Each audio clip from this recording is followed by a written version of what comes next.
किसलय कक्षा 2 पाठ 13 किसान की चतुराई।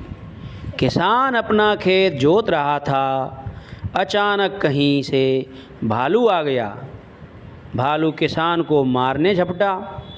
किसान ने कहा, मुझे क्यों मारते हो? फसल आने दो, जो कहोगे वही खिलाऊंगा।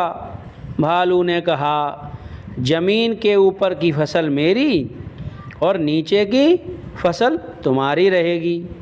किसान ने आलू बो दिए, क्योंकि किसान बहुत चतुर था, चालाक था, होशियार था। फसल आई तो भालू को पत्ते खाने को मिले। भालू चिढ़कर रह गया। भालू कैसे रह गया?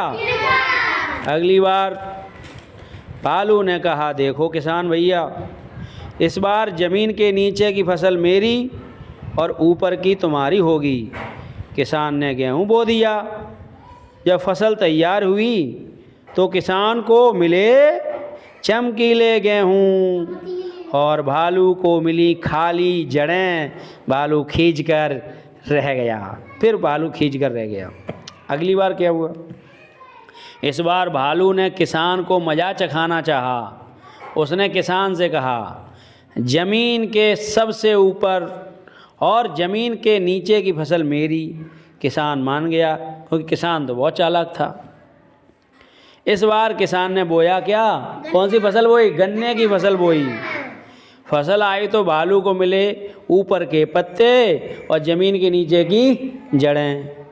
तो भालू क्या मिला? फसल आई तो भालू को मिले पत्ते और जड़ें। भालू का सिर क्या हो गया? चकरा गया और भालू बेहोश होकर वहीं पर गिर पड़ा और किसान वहाँ से अपने घर पर चला गया।